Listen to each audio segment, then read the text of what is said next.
Hello student and welcome in the online class of Sri Siddh Vidyapeeth School. This is second video of chapter 12 ratio and proportion. So student, today we are going to solve some problem in the exercise 12.1. Let's take the sum number 2. So question में क्या है? Out of 30 student in a class, 6 like football, 12 like cricket and remaining like tennis. Find the ratio of, क्या बोला है? पहला number में ratio of student liking football to the number of student liking tennis, और B वाला में क्या बोला है? Number of student liking cricket to the total number of student.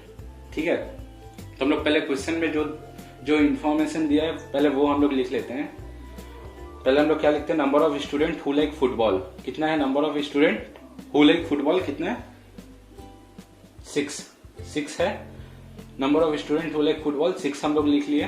फिर उसके बाद नंबर ऑफ, फिर उसके बाद 12 लाइक क्रिकेट. ठीक है, तो हम लोग cricket, number of student who like cricket कितना है? 12.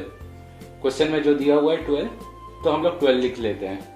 और उसके बाद दिया है रिमेनिंग लाइक टेनिस. रिमेनिंग बोलने से टोटल नंबर ऑफ स्टूडेंट कितना है? 30 स्टूडेंट्स है. उसमें से 6 स्टूडेंट्स को फुटबॉल पसंद है और 12 स्टूडेंट्स को क्या पसंद है? क्रिकेट. तो अगर हम लोग टोटल नंबर ऑफ स्टूडेंट से, अगर हम लोग जिसको फुटबॉल पसंद है और जिसको क्रिकेट पसंद है दोनों को माइनस कर देने से, तो हम लोग को ये पता चल जाएगा कि टेनिस कितना स्टूडेंट्स को पसंद है. तो हम लोग वैसे ही करेंगे. ये हम लोग लिए टोटल नंबर स्टूडेंट्स 30. अब उसमें से हम लोग जिसको क्रिकेट पसंद है 6 को माइनस करेंगे, और जिसको फुटबॉल पसंद है 6 उसको हम माइनस करेंगे, और जिसको क्रिकेट पसंद है 12 को क्रिकेट पसंद है तो हम उसको माइनस करेंगे. तो 30 - 6 - 12 कितना आ जाएगा? 12. तो ये जो रिमेनिंग स्टूडेंट है 12 स्टूडेंट, तो उनको क्या पसंद है? टेनिस पसंद है. ठीक है, तब हम लोग अब क्वेश्चन नंबर 1 की तरफ आते हैं. इसमें क्या दिया हुआ है? इसमें दिया है number of student liking football to the number of student liking tennis. मतलब जितने स्टूडेंट को फुटबॉल पसंद है by number of student liking tennis. तो हम लोग इसको डिवीजन मेथड के थ्रू करेंगे. Number of student, ratio of number of student liking football to the number of student liking tennis. तो फुटबॉल कितना जन को पसंद है? 6 जन को पसंद है. क्वेश्चन में इंफॉर्मेशन दिया हुआ था 6 जन को पसंद है. और टेनिस कितना जन को पसंद है? टेनिस कितना जन को पसंद है? जो हम लोग निकाले थे यहाँ पे 12 को टेनिस पसंद है, तो डिवाइड बाई 12. ठीक है, तो हम लोग इसको काटेंगे. 2 से भी कट जाएगा, 3 से भी कट जाएगा, और 6 से भी कटेगा. तो हम लोग 6 से काटेंगे तो जल्दी होगा. तो 6 1 6, 6 2 12, तो 1/2 आ गया. तो इसको हम लोग रेशियो में कैसे लिखेंगे? 1:2. तो वैसे ही आप सेकंड नंबर क्वेश्चन देखते हैं. इसमें क्या है? Number of student liking cricket to the number of students to the total number of students. ठीक है, तो number of student liking cricket, number of student liking cricket, कितने जन को क्रिकेट पसंद है? 12 जन को क्रिकेट पसंद है. क्वेश्चन में इंफॉर्मेशन दिया हुआ था 12 जन को क्रिकेट पसंद है. तो number of student liking cricket कितना है? 12 divide by number of total number of student. तो टोटल नंबर ऑफ स्टूडेंट क्या है? 30. तो इसको हम लोग 30 कर देंगे. ठीक है, तो अभी किसका टेबल से कटेगा? 6 का टेबल से कटता है. ठीक है, तो 6 2 12, 6 5 30. तो कितना बचा? 2/5. तो 2/5 आ गया. और इसको हम लोग रेशियो में कैसे लिखेंगे? 2:5. हम लोग क्वेश्चन नंबर 5 देखते हैं. तो 5 में क्या बोला है? Fill in the following blanks. Fill in the following blanks, और ये नंबर दिया, ये वाला ब्लैंक है, ये वाला पार्ट. तो इसमें दिया आर दिस इक्विवेलेंट रेशियो. क्या है इक्विवेलेंट रेशियो? इक्विवेलेंट रेशियो का मतलब हम बताए थे कि अगर कोई चीज अगर मल्टीप्लाई होगा तो एक ही नंबर से होगा. न्यूमरेटर और डिनोमिनेटर में मल्टीप्लाई एक ही नंबर, या तो फिर डिवाइड होगा तो सेम नंबर से होगा. ठीक है, तो इसमें पूछा है. तो 15/18 इज इक्वल टू, ये ब्लैंक दिया हुआ है, बाई 6. ठीक है, तो इसमें हम क्या देखेंगे कि अब ये जो 6 है, 6 और 18, अब 18 को क्या, 18 को अगर हम लोग यहाँ पे 3 से डिवाइड करेंगे, अगर हम लोग यहाँ पे 3 से डिवाइड करेंगे तो 3 6 है 18, 3 6 है 18। तो अब हम उन लोग को सेम नंबर से ऊपर में भी डिवाइड करना पड़ेगा। तो हम लोग इधर पे भी 3 से डिवाइड करेंगे तो 3 5 जा 15, तो 3 5 जा 15। अब सेम ऐसे ही होगा। अब इधर पे हम लोग अगर इंटू 2 करेंगे तो 5 2 जा 10, 5 2 जा 10, और इधर भी इंटू करेंगे तो 6 2 जा 12, 6 2 जा 12। ठीक है, अब हम लोग यहाँ पे 30 दिया हो तो हम लोग क्या करेंगे 6, अब हम लोग इंटू 6 इंटू 5, 6 इंटू 5, 6 5 जा 6 इंटू 5। अब लोग इधर 6 इंटू 5 करें क्योंकि इधर 6 है, 6 इंटू 5, 6 5 जा 30, और ऐसे इधर 5 इंटू 5, 5 इंटू 5, तो 5 5 जा 25। ठीक है, तो 5 इंटू 5 करेंगे तो सेम नंबर से हम लोग 5 को ऊपर नीचे भी मल्टीप्लाई किया और ऊपर भी मल्टीप्लाई किया। 5 इंटू 5 25 और 6 इंटू 5 30। ठीक है, तो क्वेश्चन में क्या पूछा, आर दिस इक्विवेलेंट रेशियो, तो इसका आंसर होगा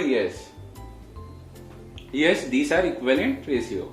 ठीक है, क्वेश्चन नंबर 5 हो गया। अब हम लोग 6 में चलते हैं। 6 में क्या है, क्वेश्चन नंबर 6 में क्या दिया हुआ है, find the ratio of the following. तो ratio of the following 33 by, question number C हम लोग लेते हैं। ठीक है, पहले तो क्वेश्चन नंबर सी में क्या है 33 बाई 121 दिया हुआ है। तो 33 बाई 121 दिया हुआ है तो इस एक किसका टेबल में आता है, 11 का टेबल में आता है। तो 11 3 जा 33, 11 11 जा 121। ठीक है, तो 3/11 इसको हम लोग रेशियो है 3:2 या 3:11।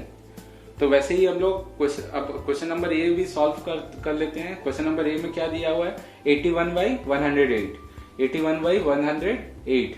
ठीक है, तो अब ये किसका टेबल में आता है, दोनों आता है 9 का टेबल में आता है। तो 9 का टेबल से करते हैं, 9 9 जा 81 और 9 1 जा 9, 1 कैरी, 9 2 जा 80, 9 12 जा 108।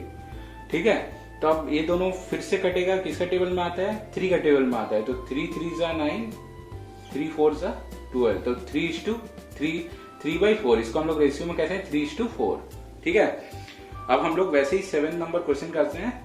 तो इसमें क्या दिया है, find the ratio of the following. तो इसमें क्वेश्चन में क्या होता है 30 minute to 1.5 hours, 30 minute to 1.5 hours. तो आप लोग को पता होगा कि 1 hour is equal to 60 minutes, 1 hour is equal to 60 minutes. ठीक है, तो 1 आवर में 60 मिनट्स होता है, तो 0.5 मतलब हाफ आवर में कितना मिनट्स होगा 30 मिनट्स होगा, क्योंकि हम लोग 60 का हाफ कर देंगे तो 30 मिनट्स होगा। तो हम लोग को ये पता चल जाएगा, इधर आए 1.5 आवर्स, 1.5 आवर्स में कितना मिनट्स होता है 90 मिनट्स। ये हम लोग को इधर से पता चल गया। 1 आवर्स में 60 मिनट्स और 0.5 मतलब हाफ आवर्स में 30 मिनट्स, तो दोनों को ऐड कर देने से हम लोग को 1.5 आवर्स का पता चल जाएगा। कितना मिनट्स होता है 90 मिनट्स। हम लोग मिनट्स को आवर्स को मिनट्स में कन्वर्ट करते हैं। तो कन्वर्ट कर लेने के बाद फिर हम लोग क्या करेंगे, कितना मिनट दिया 30 मिनट्स टू 1.5 आवर्स या तो फिर 90 मिनट्स। ठीक है, तो 30 मिनट्स डिवाइडेड बाई 90 मिनट्स कितना आया 0 0 कैंसिल, 3 1 जा 3, 3 3 जा 9, तो 1/3 इसको हम लोग 1:3 भी लिख सकते हैं। वैसे बी नंबर देखते हैं। बी नंबर में क्या है 40 centimetre to 1.5 metre, 40 centimetre to 1.5 metre. अब हम लोग ये मीटर में दिया है और ये सेंटीमीटर। अब हम लोग को इसको सेंटीमीटर में कन्वर्ट करना पड़ेगा। तो हम लोग कन्वर्ट करने जैसे इसमें किए थे वैसे ही 1 metre is equal to 100 centimetre. 1 metre में कितना सेंटीमीटर 100 सेंटीमीटर होता है। और बचा कितना 0.5, तो 0.5 मीटर में कितना आएगा, उसमें 1 मीटर में 100 होता है, तो 0.5 बोलने से हाफ में कितना होगा 100 का हाफ होगा। 100 का हाफ बोलने से 50 सेंटीमीटर। तो ये मिला के हो गया 1.5 मीटर। मतलब 1.5 मीटर को अगर हम लोग सेंटीमीटर कन्वर्ट करेंगे तो कितना आएगा 150 सेंटीमीटर। 150 सेंटीमीटर, तो हम लोग 150 सेंटीमीटर। अब हम लोग 40 क्या दिया हुआ क्वेश्चन में 40 सेंटीमीटर टू 1.5 मीटर। तो 40 सेंटीमीटर टू 1.5 मीटर को हम लोग सेंटीमीटर कन्वर्ट किए, कितना है 150 सेंटीमीटर। तो अब हम लोग इसको 0 और 0 कैंसिल हो जाएगा। अब ये दोनों एक ही टेबल में नहीं आता है, तो इसलिए हम लोग उसको ऐसे ही रखना 4/15। तो इसको हम लोग रेशियो में 4:15। ठीक है, हम लोग वैसे ही सी नंबर देखते हैं। सी नंबर में क्या दिया हुआ है 55 पैसे टू 1 रुपीज। 55 पैसे 1 रुपया में कितना पैसा होता है, 1 रुपया में 100 पैसा होता है। ठीक है, तो हम लोग 1 रुपया में दिया है, तो इसको हम लोग 1 रुपया को 100 पैसे में कन्वर्ट कर लिए, 1 रुपीज इक्वल टू 100 पैसे, ठीक है। तो अब हम लोग क्या करेंगे, तो 55 पैसे बोला है तो 55 बाई 100, 55 बाई 100 पैसे, ठीक है। अब हम लोग इसको कट करेंगे, कहते किसका टेबल में आता है, अभी ये आता है 5 का टेबल में, 5 11 जा 55, 5 20 जा 100, तो 11 बाई 20, और हम लोग रेशियो में कैसे 11:20, ठीक है। हम लोग ऐसे ही डी नंबर भी देखते हैं, डी नंबर में क्या दिया हुआ है 500 ml टू 2 लीटर, 2 लीटर 500। अब हम लोग को लीटर को मिलीलीटर में कन्वर्ट करना पड़ेगा, 2 लीटर्स को अब हम लोग को मिलीलीटर में कन्वर्ट कर, तो जैसे कि हम लोग को पता है 1 litre is equal to 1000 millilitre, 1 litre is equal to 1000 millilitre, तो 2 लीटर दिया, तो 2 लीटर मतलब डबल, 1 का डबल 2 लीटर, तो 2 लीटर में तो 1000 मिलीलीटर का डबल कर देंगे, कितना आएगा 2000 मिलीलीटर, 2000 मिलीलीटर। तो हम लोग को 2 लीटर का मिलीलीटर में कन्वर्ट कर देने से कितना आएगा 2000 मिलीलीटर। अब हम लोग क्या करेंगे 500, क्या दिया हुआ है, क्या निकालने दे 500 मिलीलीटर टू 2 लीटर, तो 500 बाई 2000 मिलीलीटर। तो अब अपने 20 कैंसिल हो जाएगा, अब 5 1 जा 5, 5 4 जा 20, तो आया 1/4। तो इसको हम लोग रेशियो में कितना लिखेंगे 1:4। तो चलिए अब क्वेश्चन नंबर 12 सॉल्व करते हैं। तो क्वेश्चन नंबर 12 में क्या दिया हुआ है, cost of dozen pen, cost of dozen pen is ₹180 and the cost of 8 ball pen is 56। Find the ratio of the cost of pen to the cost of ball pen, ठीक है। तो उसमें दिया है कि 1 डजन पेन का cost है 180 rupees, ठीक है, और 8 बॉल पेन का रुपीज है 56। तो हम लोग को रेशियो किसका निकालना है, cost of pen to the cost of ball pen. तो हम लोग क्या करेंगे, पहले हम लोग क्वेश्चन में क्या दिया, cost of dozen pen, cost of dozen pen कितना है 180 रुपीज, हम लोग क्वेश्चन में दिया हुआ है 180 रुपीज। और हम लोग को कैसे पता चलेगा कि एक पेन का कॉस्ट क्या है, तो एक डजन में 12 पीसेस होते हैं, एक डजन में 12 पीसेस होते हैं, ठीक है। तो वैसे ही अब हम लोग को कैसे पता तो हम लोग को एक पेन का कॉस्ट कैसे पता चलेगा, हम लोग को पता है एक डजन में 12 पीसेस होते हैं, ठीक है। तो कॉस्ट ऑफ 1 पेन हम लोग कैसे निकालेंगे 180 बाई 12, 180 बाई 12, तो कॉस्ट ऑफ 1 पेन कितना हुआ 15 रुपीज, तो एक पेन का कॉस्ट कितना है हम लोग का 15 रुपीज आ गया। तो वैसे ही हम लोग बॉल पेन का कॉस्ट निकाले, क्वेश्चन में दिया हुआ था कि 8 बॉल पेन का कॉस्ट, 8 बॉल पेन का कॉस्ट कितना था 56 रुपीज, 56 रुपीज। तो ऐसे ही 1 बॉल पेन का कॉस्ट कितना होगा, 1 बॉल पेन का कॉस्ट होगा 56 बाई 8, 56 बाई 8, ठीक है, 56 बाई 8, तो 8 1 जा 8, 8 7 जा 56, ठीक है, 8 1 जा 8, 8 7 जा 56, तो आया ₹7। एक बॉल पेन का कॉस्ट आया ₹7, वैसे ही इसमें 1 पेन का कॉस्ट आया 12 1 जा 12, 12 15 जा 180, तो वैसे ही इधर पे एक पेन का कॉस्ट आया, एक नॉर्मल पेन का कॉस्ट है, एक बॉल पेन का कॉस्ट हम लोग को पता चल गया। अब हम लोग को क्या निकालना है, cost of pen to the cost of ball pen. तो कॉस्ट ऑफ पेन कितना है 15 और कॉस्ट ऑफ बॉल पेन कितना है 7। तो अब ये दोनों किसी एक टेबल में नहीं आता है, तो इसलिए हम लोग इसका ऐसे ही रहने देंगे, इसका रेशियो लिखेंगे 15/7 और 15:7, ठीक है। अब हम लोग इस एक्सरसाइज का लास्ट नंबर सम में आते हैं, सम नंबर 16। तो इसमें क्या दिया, present age of father is 42 years and that of his son 14 years, find the ratio of. तो पहले कंडीशन क्या है कि present age of father to the present age of son. तो पहला हम लोग करके देखते हैं। तो इसमें क्या है, present age of father 42 years हम लोग को पता है, क्वेश्चन में दिया है। तो वैसे ही प्रेजेंट एज ऑफ सन कितना है 14 years, ठीक है। तो रिक्वायर्ड रेशियो हम लोग क्या निकालना है, present age of father to the present age of son. तो रिक्वायर्ड रेशियो क्या आएगा 42 present age of father by present age of son. तो ये कैसे कटेगा, तो ये 7 का टेबल में कटेगा, 7 2 जा 40, 7 6 जा 42, 2 1 जा 2, 2 3 जा 6, तो 3/1 और 3:1 भी बोल सकते हैं। तो ये पहला वाला कंप्लीट हो गया। अब सेकंड वाला में क्या दिया हुआ है, age of the father to the age of the son when the son was 12 years old। तो इसका मतलब है age of the father to the age of the son हम लोग को निकालना है जब सन उसका 12 साल का है, ठीक है। When the son was 12 years old, जब उसका बेटा 12 साल का है तो हम लोग age of the father to the age of the son निकालना है। तो हम लोग क्या करेंगे, the son was 12 years old 2 years ago, ठीक है। तो अभी उसका एज कितना है, प्रेजेंट एज जब 14 years है तो 12 साल का कब था, 2 साल पहले 12 साल का था, ठीक है। अभी तो 14 years है तो 2 साल पहले 12 साल का था। 2 years ago उसका एज था 12 years। So the age of the father 2 years ago will be 42 minus 2, तो कितना आएगा 40। तो जब सन का एज 2 साल पहले कितना था, 12 साल था, तो उसके पिताजी का भी 2 साल पहले उसका पिताजी का अभी प्रेजेंट एज है 42, तो 2 साल पहले उसका पिताजी का एज कितना था 42 minus 2 40 years। तो अब हम लोग रिक्वायर्ड रेशियो कितना आएगा, 2 साल पहले का एज कितना था उसके पिताजी का 40 years बाई सन का एज जब 2 साल पहले कितना था 12 years। तो हम लोग इसको काटेंगे, किसे काटेंगे, इसको हम लोग 2 से काटते हैं, 2 6 12, 2 20 जा 40, फिर से 2 से कटेगा, 2 3 जा 6, 2 10 जा 22, तो आया 10/3, 10/3। अब इसको हम लोग रेशियो में कैसे हैं 10:3। तो सेकेंड वाला भी हो गया। अब करते हैं थर्ड वाला।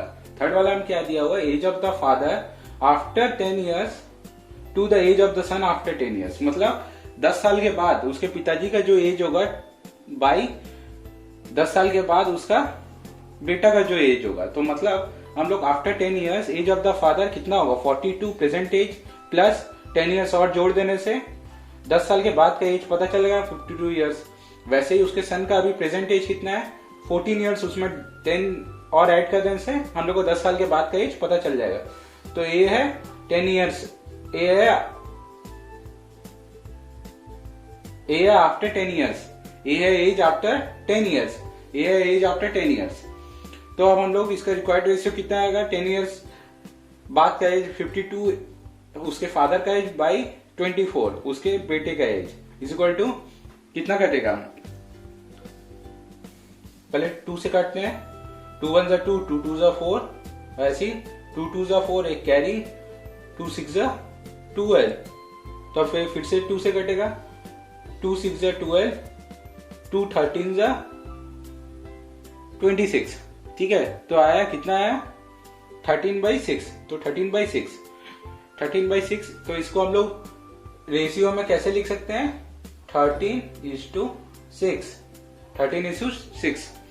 अब हम लोग को सी वाला भी पता चल गया, हम लोग को डी वाला निकालना है। डी वाला में क्या है, age of the father to the age of the son when the father was 30 years old, मतलब age of the father to the age of the son कब निकालना है, जब उसके पिताजी 30 साल के थे। 30 साल के कब थे उसके पिताजी, 30 साल के कब थे उसके पिताजी, उसके पिताजी का भी प्रेजेंट एज है 42 years। तुम अगर हम लोग 12 years उसमें से माइनस कर देंगे तो हम लोग को तो तभी तो उसके पिताजी माने 12 साल पीछे उसके पिताजी 30 साल के थे, ठीक है।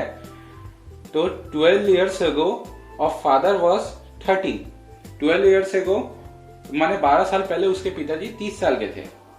अब उसका सन का भी प्रेजेंट एज कितना है 14 years। तो अब हम लोग उस 14 years में से अगर हम लोग 12 years माइनस कर देंगे तो हम लोग को पता चल जाएगा कि 12 साल पहले उसका सन का एज कितना था। तो हम लोग ऐसे ही 40 at that time age of the son 14 - 12, तो हम लोग उसका सन का जब उसके पिताजी 30 साल के थे तब उसके सन का एज था 2 years। हम लोग रिक्वायर्ड रेशियो क्या था, required ratio 30/2 is equal to 15, तो 2 1 2, 2 15 30, तो 15/1 और रेशियो हम कैसे लिखेंगे 15:1, ठीक है। तो हम लोग ये चारों हम लोग निकाल लिए। इस ये वाला ये एक्सरसाइज खत्म होता है और हमने इसमें 5 सम करा है, 6 सम्स करा है and the rest is homework.